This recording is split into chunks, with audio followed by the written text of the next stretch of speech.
Sí, buenas tardes hermanos, buenas noches. Qué bendición y qué privilegio volvernos a encontrar en este miércoles de mitad de semana, miércoles de palabra, miércoles donde podemos seguir con la temática del mes de febrero que habla de la obediencia.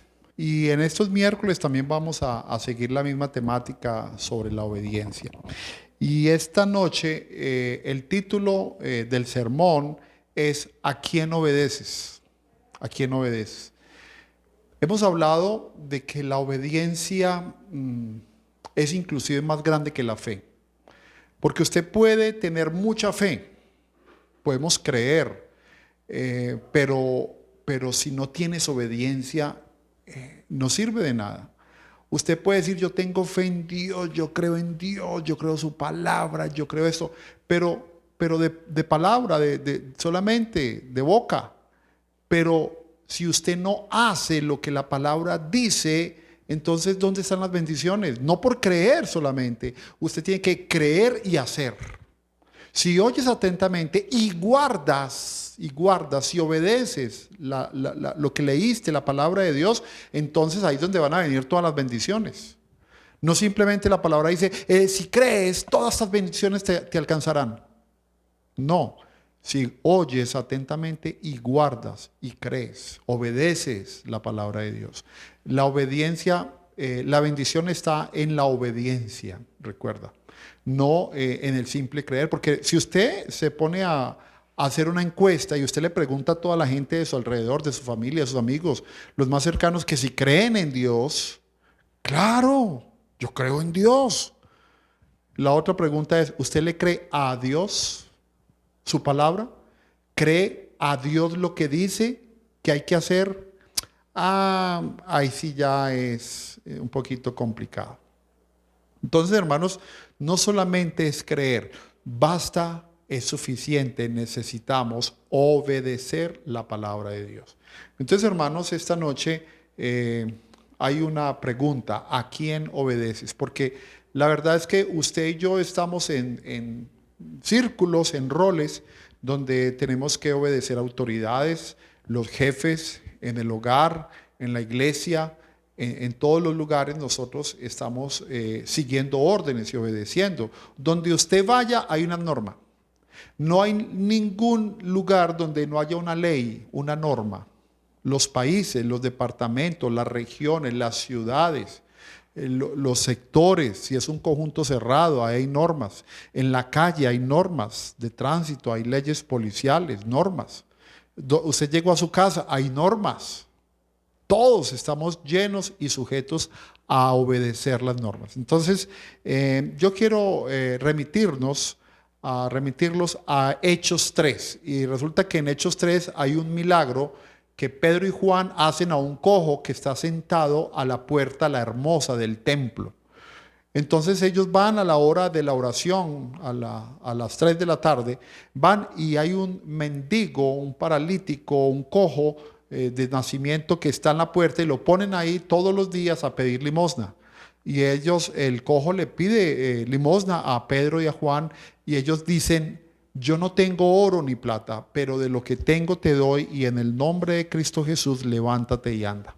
Y en el momento dice que sus tobillos le fueron afirmados y este hombre quedó sano en este momento y entró al templo. Ahora sí podía entrar al templo brincando y saltando y alabando a Dios.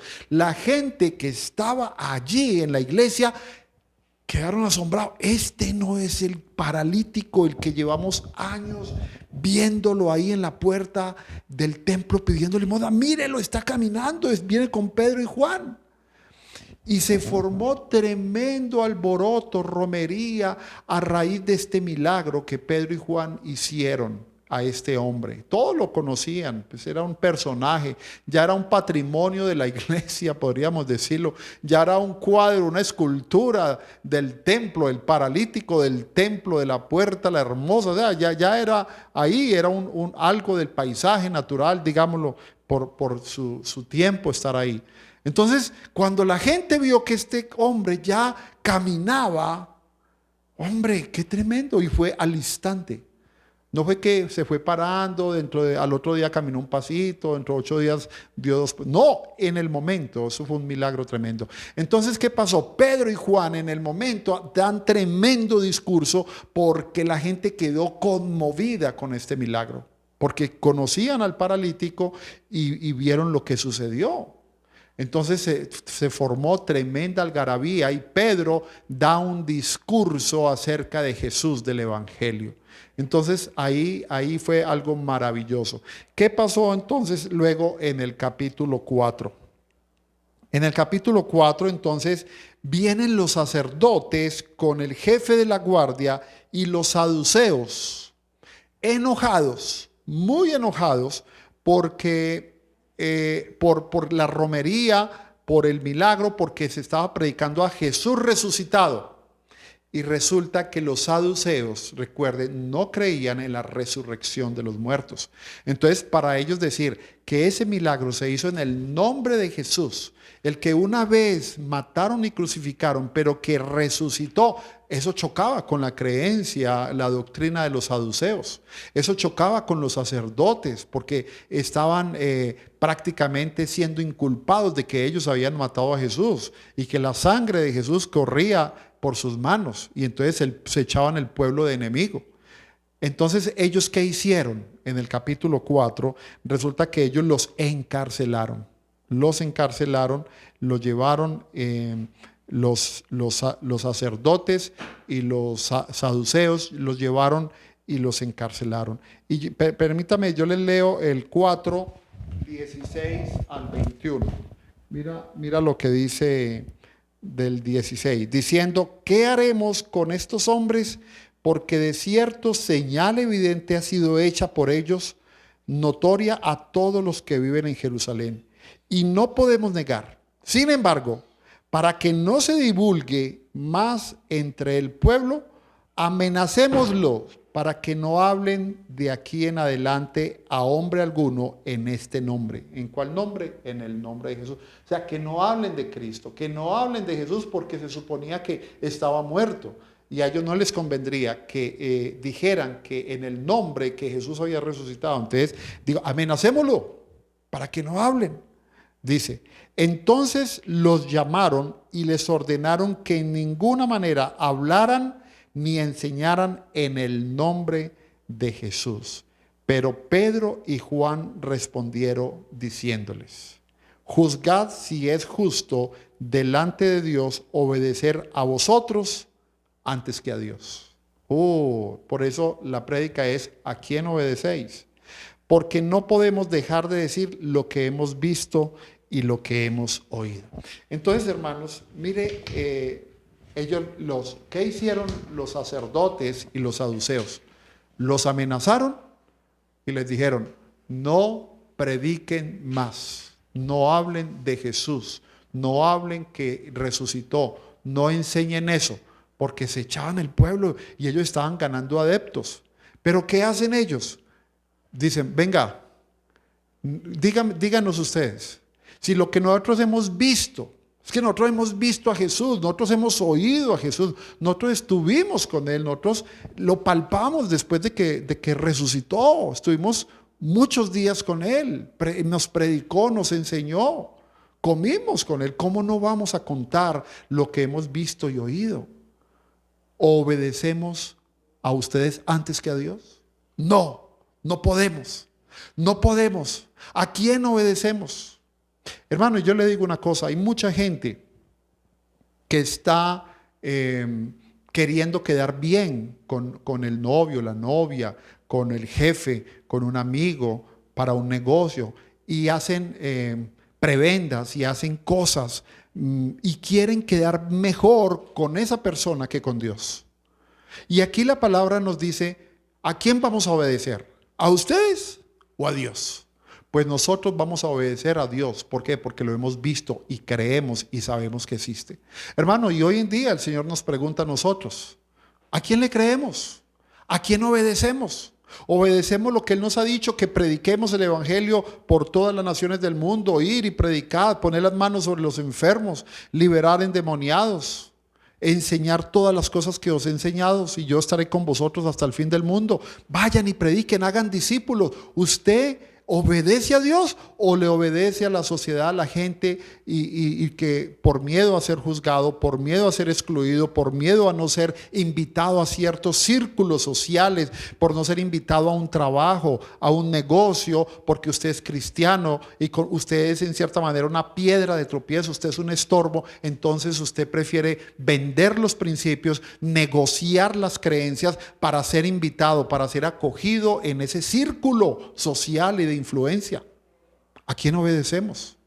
¿A Dios o a los hombres? Pues ellos la tenían muy clara.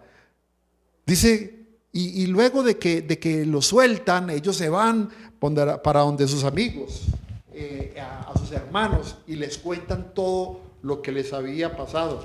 Y entonces mire lo que hacen ellos. El versículo 29 del capítulo 4. Entonces ellos van, le dicen, hermanos, ¿cómo le parece? El cojo se liberó, dimos un discurso, nos cogieron, nos llevaron ante el concilio, nos amenazaron, ahí no los metieron a la cárcel en esta primera vez, pero sí nos amenazaron, nos dijeron que dejáramos de predicar, nos pegaron un susto y que donde nos vean otra vez predicando, ahí sí que vean, nos las vamos a ver con ellos. Y se fueron y les contaron y le dijimos, pues nosotros vamos a seguir obedeciendo a Dios. Y entonces se fueron donde los hermanos. Y mire la oración de todos ellos. Dice, versículo 29, ahora Señor, mira sus amenazas y concede a tus siervos que con toda valentía hablen tu palabra, mientras extiendes tu mano para que se hagan sanidades, señales y prodigios mediante el nombre de tu santo Hijo Jesús. O sea, hermanos, qué bonito. ¿Sabe qué? Ellos no oraron para que fueran chambuscados los enemigos, para que les cayera fuego del cielo a esos que los habían amenazado. No, ellos no oraron eso. Ellos no oraron para quejarse, Señor, si nosotros estamos haciendo tu obra, ¿por qué nos intimidan? ¿Por qué nos están asustando? ¿Por qué nos prohíben, Señor? Si nosotros, ellos no oraron para quejarse con Dios.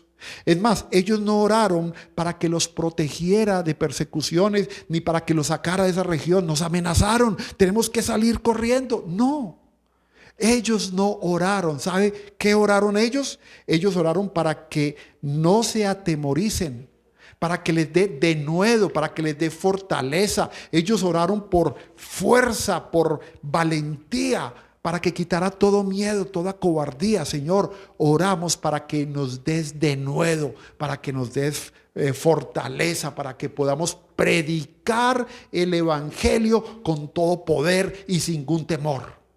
Esa fue la oración de ellos, de todos los hermanos. No es, Señor, protégenos, que no nos vayan a meter a la cárcel, que nos guardes del mal, Señor, que no nos regañen, que no nos lleven al concilio, que no nos juzguen. No. Ellos oraron, era para que el Señor les diera valentía, para que ellos pudieran seguir predicando, porque ¿sabe qué? Es la obediencia a Dios. Prediquen el Evangelio. Vayan y hagan discípulos, vayan, pongan manos sobre enfermos, prediquen las buenas nuevas de salvación, de vida eterna, arrepentimiento de pecados. Vaya, prediquen. No oraron para que el Señor los sacara de esa región y los liberara de persecuciones. No. Y también sabe por qué oraron también, para que mientras ellos predicaban, la mano de Dios se extendiera, hiciera señales, milagros y prodigios en medio de la gente. Señor, mientras nosotros predicamos, oramos que tú hagas milagros. Mientras nosotros anunciamos el Evangelio de salvación y de arrepentimiento, que tú hagas señales, sanidades, liberaciones, Señor, en el nombre de Jesús. Entonces mire que ahí hay un dúo. Usted predica y el Señor extiende su mano y sana. Mire qué dúo tan bonito. Pero primero, antes de la sanidad, ¿qué tiene que haber? Predicación. Predicación. Señor, dame fuerza para poder anunciar las verdades. Hermano, porque es que los milagros vienen como consecuencia de una verdad revelada, viene como consecuencia de la fe que se le produjo a través de la predicación del Evangelio. La gente cuando escucha la palabra de Dios, por el oír la palabra de Dios, llega la fe. La fe viene por oír. ¿Oír qué? La palabra de Dios. Y cuando la gente empieza a oír de los milagros, de las maravillas, de los prodigios, de las señales que Dios ha hecho, la gente empieza a llenarse de fe. Y cuando hay fe, hay milagros. Y cuando hay fe, hay sanidades. Y cuando hay fe, hay maravillas y señales en el nombre de Cristo Jesús. Entonces imagínense lo que le estaban diciendo: no prediquen. ¿Por qué, hermano? El enemigo sabe que cuando usted empieza a predicar la palabra de Dios, ¿sabe qué? El enemigo sabe, empiezan a haber milagros sobrenaturales. La gente empieza a seguir, la gente empieza a creer, la gente empieza a llevar sus familias a los pies de Dios, a predicarle al amigo, a decirle lo que le pasó, a dar testimonio público de lo que le está sucediendo, y empieza el crecimiento de la iglesia. Y el enemigo dice: no prediquen, o si no los vamos a meter a la cárcel, o si no los vamos a azotar. Eso es lo que el enemigo quiere que usted y yo no anunciemos, no prediquemos. Eso es lo que el enemigo quiere. Pero, hermano, ¿a quién obedecemos? ¿A los hombres o a Dios? ¿Tú a quién estás obedeciendo? Entonces, hermano, el enemigo va a tratar por todos los medios, por todas las formas, de impedir que tú no prediques la palabra. El primer paso para las sanidades, para los milagros y para los prodigios es la predicación. O sea, es un dúo. Tú predicas y el Señor luego extiende su mano y hace milagros. Mire que hacer un milagro antes de la predicación es complicado, porque la gente necesita llenarse de fe, llenarse de eso. Recordemos, la mujer con flujo de sangre, recordemos, ella oyó que Jesús venía, ella tuvo que haber oído que Jesús había sanado, y ella con ese flujo de sangre se metió en medio, porque llevaba 12 años enferma y antes había gastado todo su dinero en médicos, y dice que antes estaba peor y había gastado toda su fortuna. Pero la última esperanza fue Jesús. Ella tuvo que haber escuchado, ella oyó que Jesús sanaba, que Jesús hacía milagros. Y ella se metió en medio del pueblo, de la gente, de la multitud, y dijo: si tan solo tocare su manto, seré salva, sana. Creyó, porque había oído hablar de Jesús, y se metió, y efectivamente vino la fe por la palabra. Entonces, hermano, para que haya un milagro, primero tiene que haber predicación. Y eso es lo que el enemigo está tratando, de que usted no hable de Dios, de que usted tenga miedo y temor y no abra su boca. Entonces, pero aquí, hermano, es algo. Y en Hechos 5, entonces, ¿qué pasa? Después de esto, ellos se van a predicar otra vez. Ellos se van a predicar. Y entonces a ellos, cuando dice, bueno, ahí usted va a leer en el capítulo 4 y en el capítulo 5, de que ellos son encarcelados.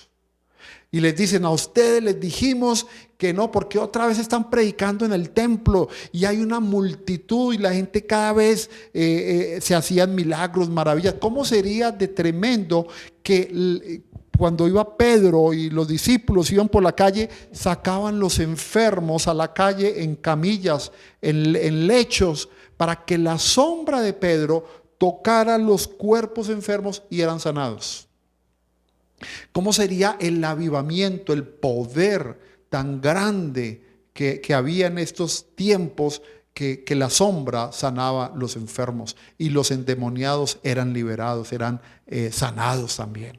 Entonces, cada vez el evangelio crecía, las multitudes seguían, hombres, mujeres seguían a Jesús, y esto causaba celo en los sacerdotes, en los saduceos, porque se estaba predicando en el nombre de Jesús resucitado. Chocaba con toda doctrina de los saduceos.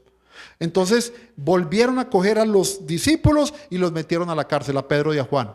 Pero ¿sabe algo? Vino un ángel en la noche y abrió la puerta de la cárcel y los sacó.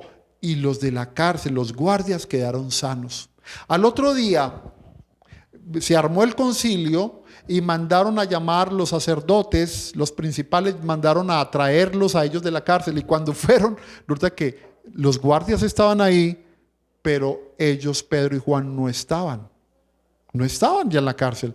Y llega uno y les dice: los que están buscando, están predicando en el templo. Y el ángel les dijo, los soltó, les abrió las cadenas, les abrió las puertas y les dijo: vayan al templo y prediquen. Y ellos obedecieron una vez más la voz de Dios. Obedecieron a Dios antes que a los hombres.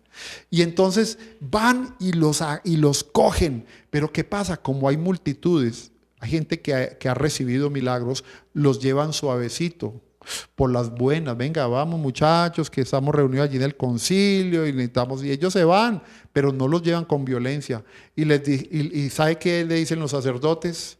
Les dicen: oiga, a ustedes les advertimos que no predicaran más en el nombre de Jesús, que no hablaran de Jesús, que no, se les prohibió. ¿Qué pasó? ¿Cierto? En el capítulo 5 está eso. Y miremos el versículo, todo el capítulo 5, miremos el versículo 29. Una vez más, 5:29. Y dice así: respondiendo Pedro, dice: no os mandamos estrictamente que no enseñarais en ese nombre, pero ahora habéis llenado Jerusalén de vuestra doctrina y queréis echar sobre nosotros la sangre de ese hombre. Respondiendo Pedro y los apóstoles dijeron: es necesario obedecer a Dios antes que a los hombres. Una vez más, es necesario obedecer a Dios antes que a los hombres. Entonces, hermano, ellos la tenían clara. No importa. Entonces ahí dijeron: bueno, ¿qué vamos a hacer con estos hombres? ¿Y sabe qué hicieron? Los azotaron y los metieron a la cárcel. Los azotaron y los metieron a la cárcel. Entonces, mire, ya van como 3 encarceladas por lo mismo, porque les decían: no prediquen, y ellos decían: necesitamos, antes que obedecer a los hombres, obedecer a Dios. Hermano, y aquí uno puede sacar unas conclusiones, ¿cierto? Dice en el versículo 40: y los azotaron y los amenazaron otra vez que no hablasen en el nombre de Jesús y los dejaran ir, y los dejaron ir. O sea, una vez más, 3 encarcelados, no hablen de Jesús, no hablen de Él, y los dejaron ir. Pero ¿sabe qué dice el versículo 42, 5:42? Hermano, tan bueno ser terco, pero de parte de Dios, ¿cierto? Terco para las cosas de Dios, terco para hacer la obra de Dios. Y dice el versículo 42: y todos los días en el templo y por las casas incesantemente enseñaban y predicaban a Jesucristo. Hermanos, aquí podemos sacar de pronto algunas reflexiones, algunas situaciones. Y dice que la obediencia a Dios y a su palabra no nos va a eximir a usted y a mí de ser perseguidos. La predicación, el cumplimiento, el obedecer la voz de Dios, la palabra de Dios, no nos va a poner, digamos, todo una calle de oro, de rosas, de pétalos. No, van a ver los chuzos de las flores. De las rosas van a estar las espinas. O sea, el predicar y el obedecer a Dios no te exime de que sufras. Porque mucha gente va a decir: Señor, pero si estamos predicando en tu nombre, estamos predicando la palabra de Dios. Señor, si echamos fuera demonios. Señor, si te obedecimos. Señor, si el ángel nos dijo y lo hicimos. Señor, ¿por qué nos toca que sufrir? ¿Por qué nos toca que ser encarcelados? ¿Por qué nos toca que ser vituperados, juzgados, señalados? No nos va a eximir. Pero hermano, yo le cuento, si usted y yo obedecemos la palabra de Dios, el Señor va a mandar ángeles que te abran las puertas de la cárcel, que te abran situaciones, que pongas manos sobre enfermos, que tu sombra haga milagros, Dios a través de ti, de tu sombra, que tu palabra, muchos se vayan a convertir y vayan a salvar y van a tener vida eterna. Tú vas a ser un instrumento en las manos de Dios para sanidad, para salvación, para bendición de muchos, tuyo y de tu familia. Tú vas a asegurar un lugar en la vida eterna. Tú vas a lograr para ti, para mucha gente, que a través de tu vida vas a hacer bendición. Pero necesitas obedecer a Dios antes que a los hombres. Hay veces, hermano, por obedecer a Dios hay pérdidas. Claro, hay pérdidas. ¿Cuánta gente dice, no, yo renuncio a este trabajo porque aquí el jefe quiere que yo haga cosas ilícitas, porque quiere que yo haga torcidos, porque quiere que yo haga cosas que no son legales, porque quiere que yo transgreda la ley? Hermano, ¿cuánta gente ha hecho eso y luego los han metido en una cárcel? No por el evangelio, sino por hacer cosas que no podía hacer y lo sabía. Pero por congraciarse con el jefe, con el político, con el amigo, por hacer ese negocio, hizo algo malo y obedeció a hombres y no obedeció a Dios. Es preferible ser encarcelado por la palabra de Dios y no que diga estoy encarcelado porque hice un torcido, porque hice algo malo. No. Que digan, ¿por qué está usted aquí? Por predicar el evangelio. Oh, eso es hasta un honor, eso es hasta un orgullo que uno pueda decir, estoy encarcelado porque he predicado la palabra, he sido honesto, he sido vertical y me metieron a la cárcel. Bueno, hasta uno saca pecho de esa situación. Honroso es una persona que es vituperada y es perseguida por la justicia de Dios, por la palabra de Dios. Entonces, hermanos, la obediencia a Dios va a beneficiar muchas personas, tu familia y los que están alrededor. Si obedecemos, hermano, seremos usados para grandes cosas. Mire, estos discípulos, hermano, eran gente normal, eran pescadores. Y cuando empezaban a hablar de Dios, tremenda palabra, eruditos, y quedaban aterrados la gente. Venga, esto no son gente normalita. ¿Cómo le hablan a multitudes? ¿Cómo pueden convencer mucha gente? ¿Cómo lo hacen?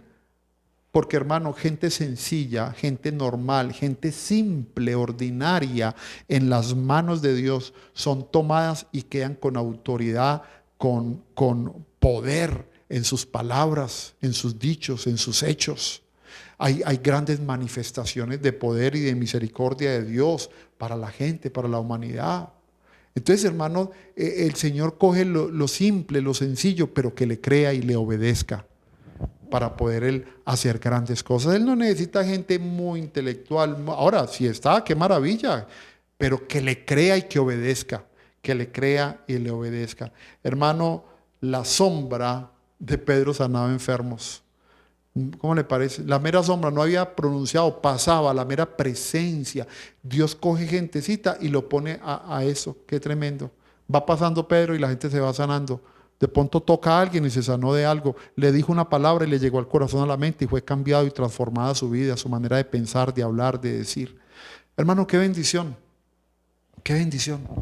Pero para eso tenemos que obedecer a Dios antes que a los hombres. Al obedecer hombres, podemos ganar cosas aquí en la tierra, pero nosotros estamos haciendo tesoros allá en los cielos. Nosotros queremos acumular una buena parte allá en los cielos. Entonces, hermanos, bueno, que esta palabra de obediencia, que esta palabra nos lleve a pensar, venga, ¿yo a quién estoy obedeciendo? ¿La palabra de Dios? ¿O estoy por congraciarme con este negocio, con este empleo, con este jefe? Estoy haciendo cosas que Dios no las ve muy bien. ¿Qué estoy haciendo? ¿Cómo estoy andando?